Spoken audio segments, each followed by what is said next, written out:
A Bluegold Iron Presents Moment, a Proverb Haiku. Perceptive reader, we can look at people on the outside and right away sometimes gauge what is that person's priority, what are they looking for, and sometimes it takes a little bit more digging, does it not? Some people will use their experience, even discernment as they call it, to just say, I don't need to ask any more questions. All the same, the inspiration for this proverb haiku happens to be this. I've come to find we should never underestimate just what God's word will do for someone. Let us begin. A proverb haiku. A proverb in the sage's mind.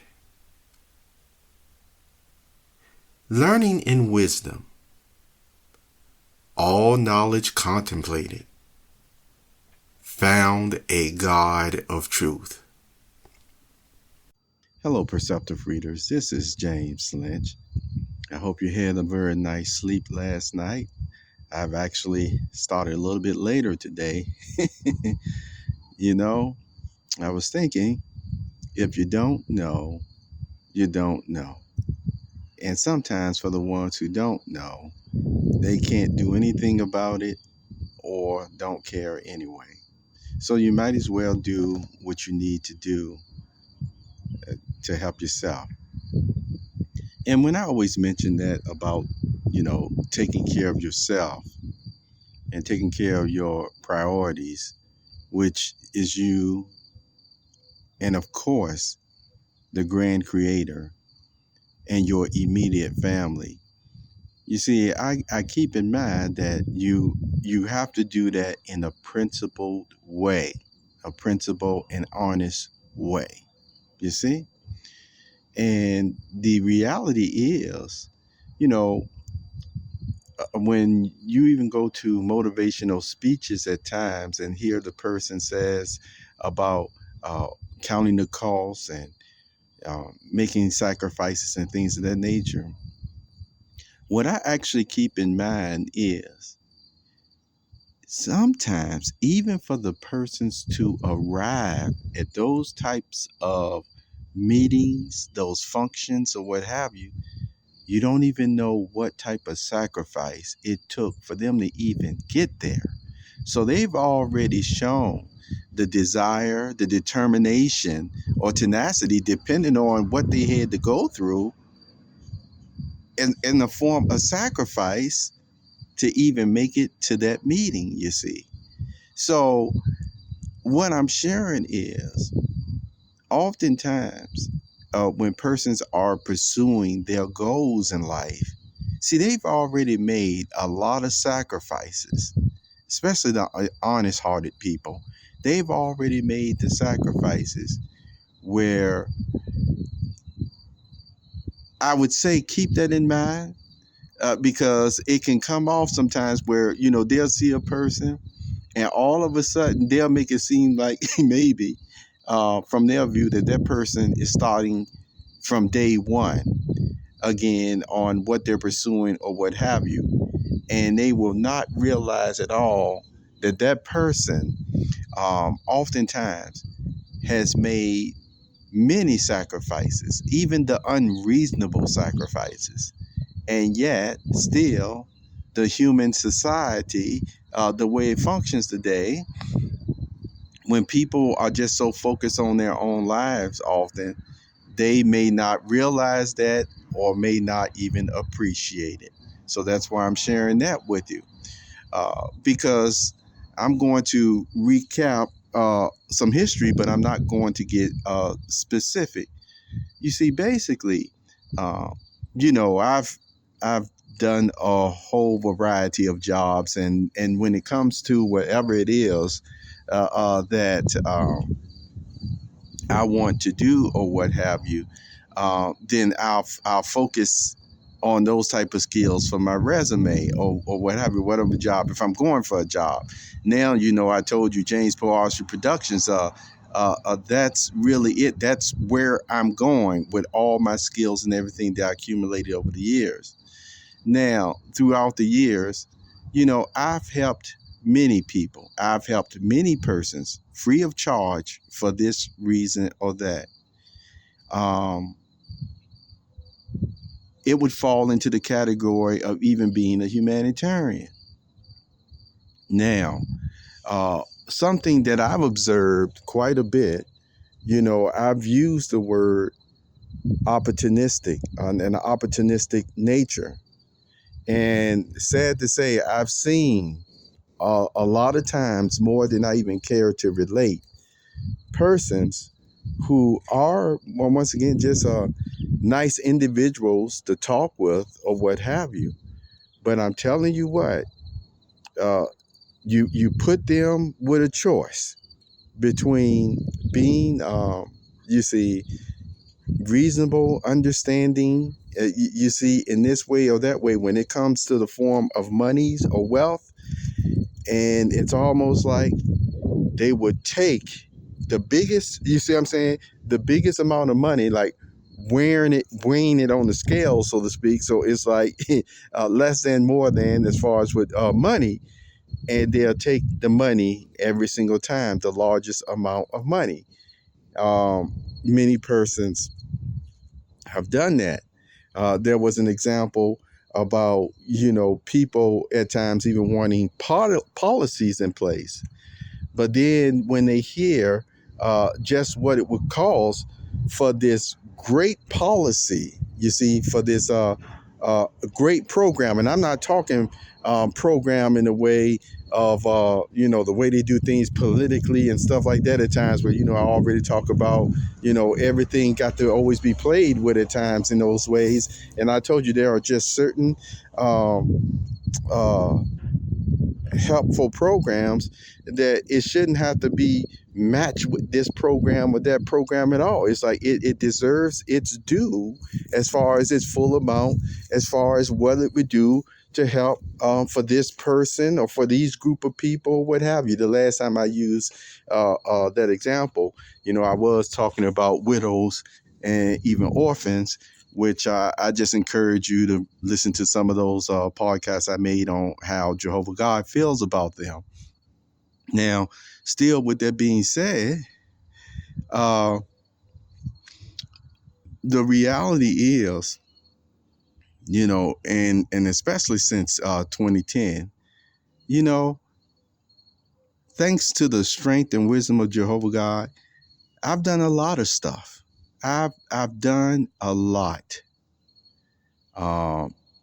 in a variety of ways that has helped persons certainly living in the United States of America, and if not, many individuals around the world. But that's a fact. That's a fact.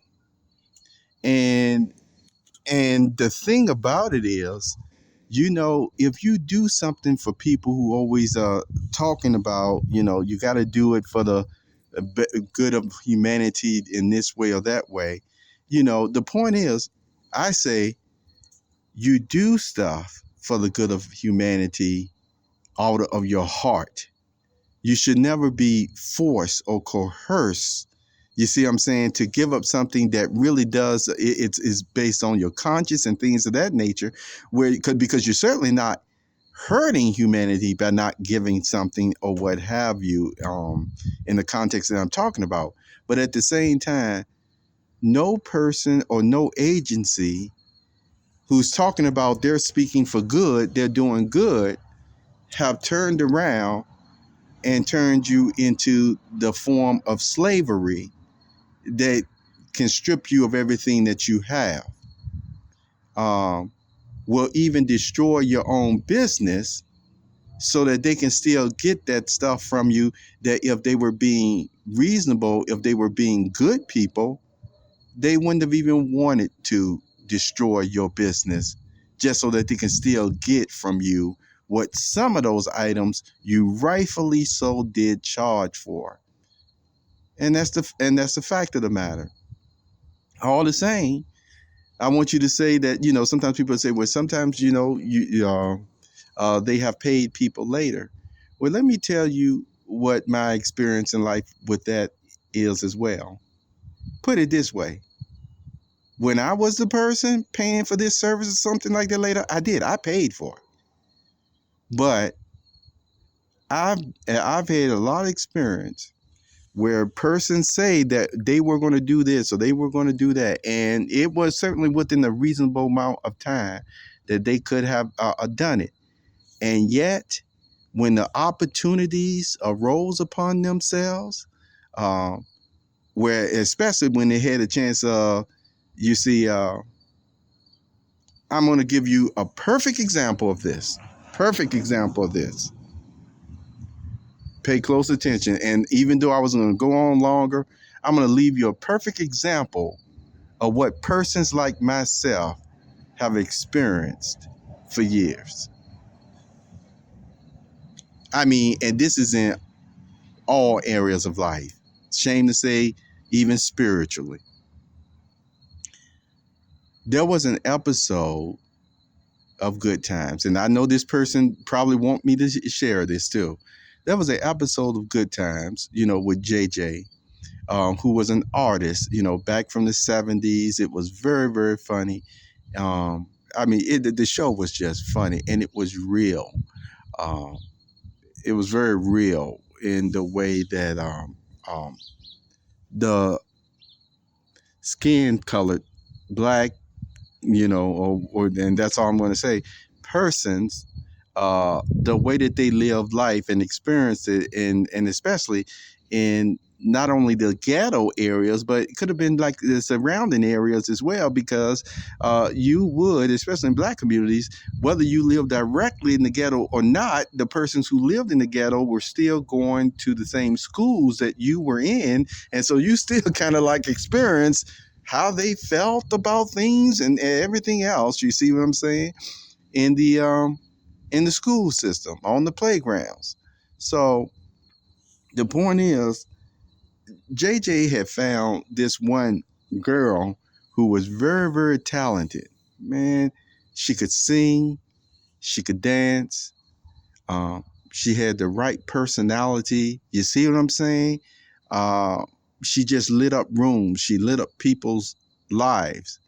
And JJ found her. JJ found her. So the whole point is, she had the talent, all the talent in the world. But guess what?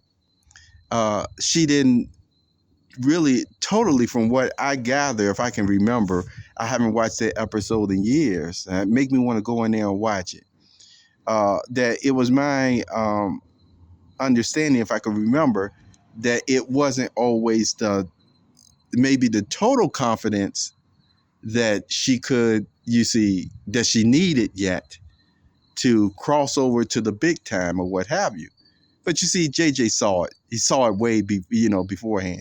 But what happened is, after he, was highlighting her, even recommended certain gigs or what have you, it was this one gig in particular where some big time, deep pockets persons showed up, from the entertainment industry and maybe some other type of industry.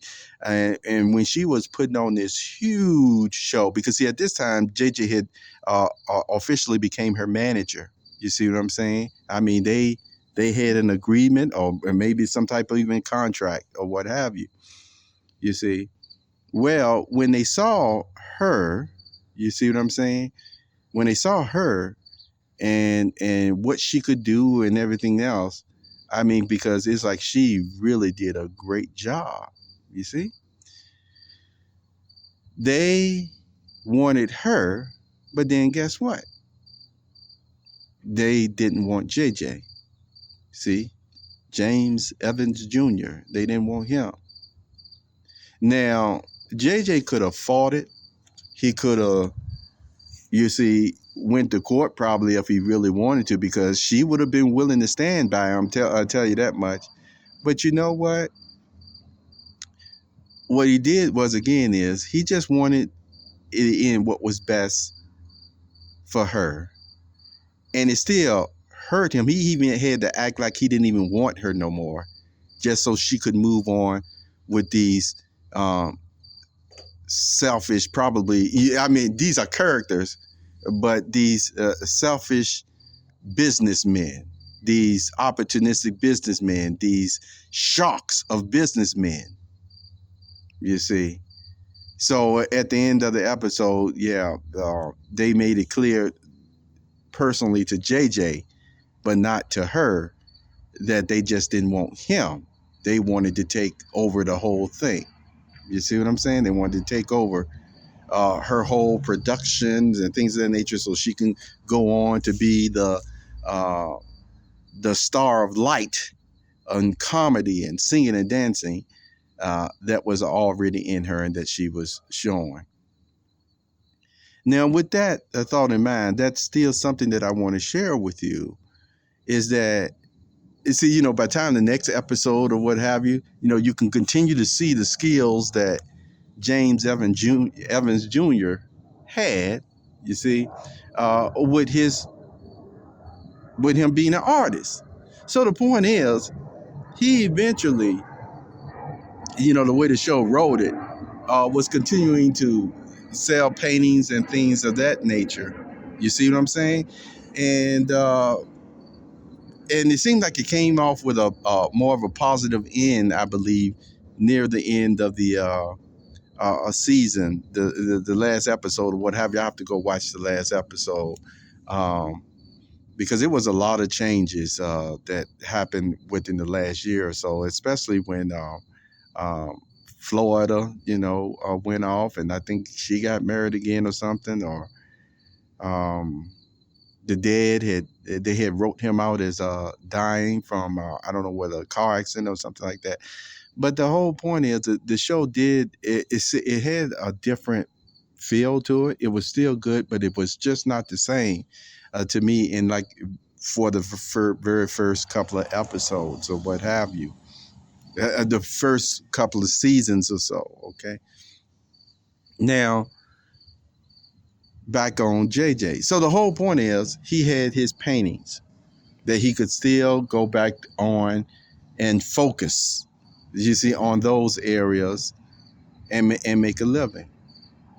See, I'm here to tell you today now, since we're talking about experience, there have been persons with the outlook, the ability, the know-how, if you will, to do that same thing with others, whoever they zoomed in on, okay? But now it got to the point where you got a lot of unscrupulous sharks of people in business today, where now not only do they want to steal from persons who know how to develop talent, they want to steal the essence of the person who develops talent in itself. You see what I'm saying? Want to steal the essence of that person, go to great lengths to try to place them in bankruptcy and everything else.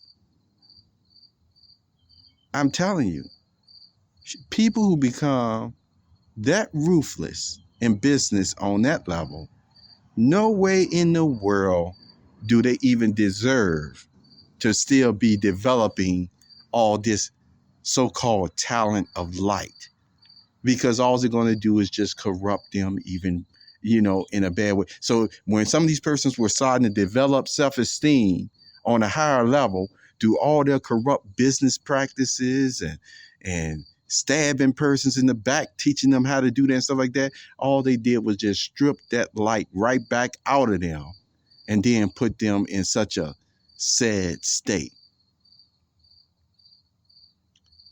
I could say more. There is a lot more that I wanted to say, but I said I was going to stop after this example of good times. Why?